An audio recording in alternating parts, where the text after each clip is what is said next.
ప్రపంచంలో ఈరోజు ప్రపంచ కార్మిక దినోత్సవంగా చేసుకోవడానికి ప్రధాన కారణం కార్మికుల కష్టం.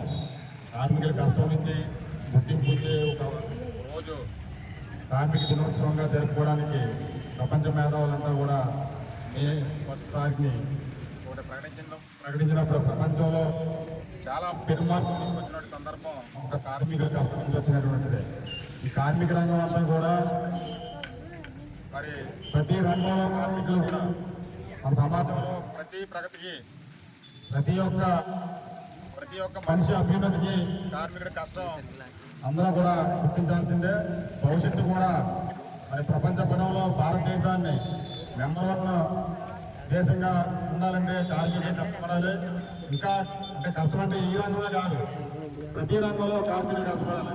అప్పుడే భారతదేశం అంటే కష్టంలో కూర్చుంటే నిజాయితీగా చెప్పాలంటే కష్టంలో కూర్చుంటే చాలా ఆనందకరమైన జీవితం ఉంటుంది. కష్టపడ్డవాడికి ప్రతి ఒక్క ఇంట్లోని గౌరవం పొందుతాడు, సమాజంలో కూడా గౌరవం పొందుతాడు. అటువంటి కార్మికులు ఎప్పుడూ కూడా అన్ని పార్టీల వాళ్ళు అందరూ కూడా గౌరవిస్తూ ఉంటారు.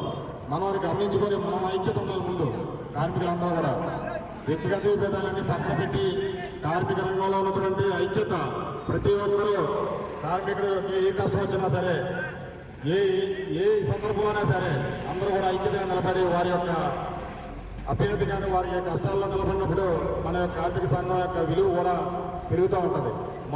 మాలాంటి వారు చెప్పినా కూడా మీ దగ్గర మీరు నేర్చుకోవాల్సింది ఎంతో ఉంది, మిమ్మల్ని చూసి మీరు నేర్చుకోవాల్సింది ఎంతో ఉంది.